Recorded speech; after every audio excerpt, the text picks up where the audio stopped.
পরিষ্কারভাবে জনগণ যেখানে বলে দিয়েছে এটা আমরা চাই সেটাকে আপনাদের গ্রহণ করা উচিত, কারণ সেটার মাধ্যমে আপনারা জনগণকে শ্রদ্ধা জানাবেন এবং সেই শ্রদ্ধা যদি আপনারা না জানাতে পারেন তাহলে সত্যিকার অর্থে আপনার জনগণের প্রতিনিধি না।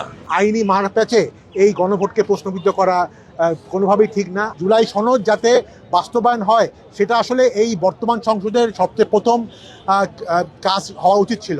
সংবিধানে অনেক কিছু নেই, সংবিধানে বিপ্লব নেই, সংবিধানে গণ অভ্যুত্থান নেই, সংবিধানে প্রধানমন্ত্রী পালিয়ে যাওয়ার কোনো উল্লেখ নেই, কিন্তু সেগুলিকে তো আমরা আলিঙ্গন করেছি। সেগুলির কারণেই আজকে জনগণ এভাবে আসতে পেরেছে, সেগুলির কারণেই লোকে নতুন করে বাংলাদেশের একটা স্বপ্ন দেখতে পারছে, ভিন্ন বাংলাদেশের স্বপ্ন দেখছে। সেই আকাঙ্ক্ষার থেকেই তারা আপনাদের রায় দিয়েছে, ভোট দিয়েছে, আপনারা এখানে এসছেন এবং আপনারা এসছেন এই কারণেই যে তারা মনে করে আপনারা আমাদের একটা ভিন্ন বাংলাদেশ দেবেন। সেই ভিন্ন বাংলাদেশে যাবার পথে আপনারা রস্যকার দীর্ঘকার, রস্যই দীর্ঘ এগুলি নিয়ে বিতর্ক না করে মোটা দাগে যেই জিনিসগুলি হওয়া দরকার, যেই জায়গায় বাংলাদেশ যাওয়া দরকার এবং সেখানে পরিষ্কারভাবে জনগণ যেখানে বলে দিয়েছে এটা আমরা চাই সেটাকে আপনাদের গ্রহণ করা উচিত, কারণ সেটার মাধ্যমে আপনারা জনগণকে শ্রদ্ধা জানাবেন এবং সেই শ্রদ্ধা যদি আপনারা না জানাতে পারেন তাহলে সত্যিকার অর্থে আপনার জনগণের প্রতিনিধি না।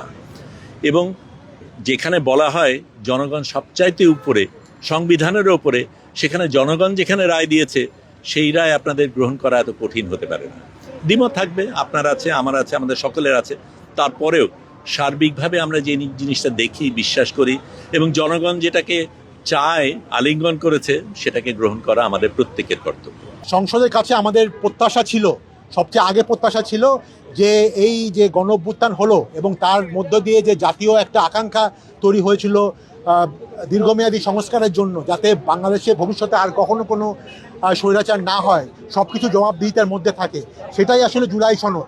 সেই জুলাই সনদ যাতে বাস্তবায়ন হয় সেটা আসলে এই বর্তমান সংসদের সবচেয়ে প্রথম কাজ হওয়া উচিত ছিল।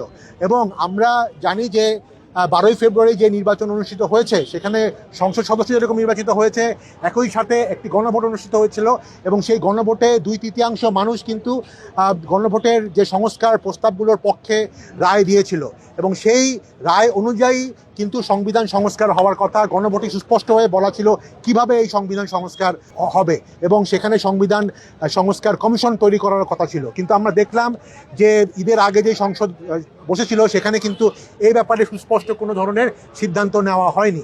আমরা আশা করছি এবং আমরা দাবি করছি যে আজকে যেই সংসদ বসবে সেখানে সবচেয়ে প্রথমেই এই ব্যাপারে সুস্পষ্টভাবে একটা সিদ্ধান্ত হবে সরকারের দলের পক্ষ থেকে।